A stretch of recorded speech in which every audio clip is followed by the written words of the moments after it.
At 1:42 p.m., the Richmond Police Department received a call for service at 1 Belle Isle for a report of a person shot.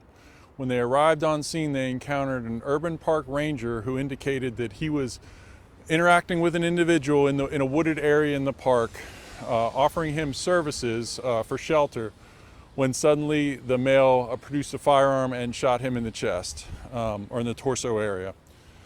Luckily, the ranger was wearing a bulletproof vest, and he sustained what are considered minor injuries, bruising essentially. He has met with our detectives and is currently being checked out at a local hospital.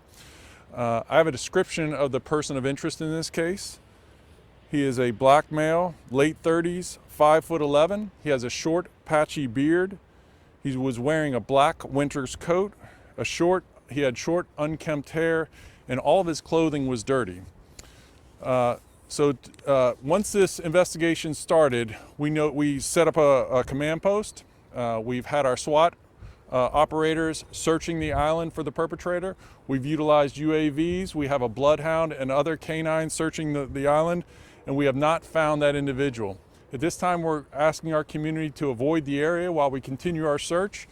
And if they have information that could be helpful, we're asking them to call 911 or anonymously at 780-1000. We don't have a lot of other information to share at this time except for the name of the lead investigator, who is Shatara Brown. Her phone number is 646-6456. But if anyone has any information right now, we just ask you to pick up the phone and call 911. And like I said, for the safety of all involved, we'd ask you to avoid the area. Do you know, just between the exchange, how long that was until the suspect produced a firearm, and what kind of details you know surrounding that conversation? He's reporting to us that it was a very quick conversation. He noticed the male in a wooded area. He talked about the open cold weather shelter. The male asked him to help him get up off the ground. As that was happening, the victim reported the male immediately produced a firearm, said nothing, shot one time, and then fled in a southeast direction on the island. Is the firearm still with the suspect? We have not recovered any firearms, so we have to assume that. I think the last thing I just wanted to, it's not even like super about that, but I missed when you were saying their names and titles. Could you just say that again? Well, I can let them introduce themselves. I'm Chris Frelke. I'm the Director of Parks, Recreation, and Community Facilities for the City of Richmond.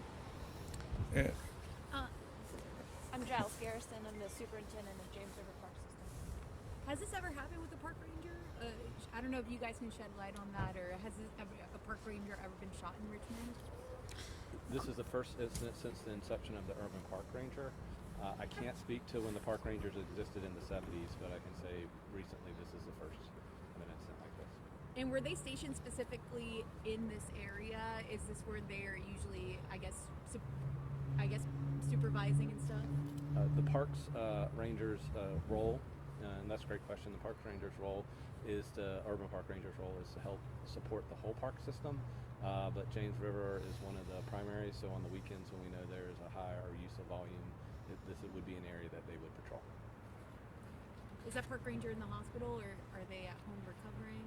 They're currently just being seen at the hospital to make sure there are no other issues, so it's just a preventative measure at this point that we're aware of. One of my last questions, how important is it for people, just to be aware of their surroundings? I mean, avoiding the Belle Isle area, but also reporting any, suspicious activity and stuff. How important is that to you all? Well, it's, we're trying to really focus. As I mentioned, we have a lot of police officers coming through the island, so we don't want to be distracted by anything. As I said, too, we have a drone up in the air, and that drone, we don't want other individuals who may be walking around to distract them as well. So we just really need people to stay from the area now. But there may be people that have heard about this that have information that could help in the investigation. Those are the ones we want us to call at 911. Are there any surveillance cameras in that area that captured everything that went down that you guys are reviewing? That's part of the investigation. So we're looking at all potential avenues of investigation, but that's not something we're able to release at this time.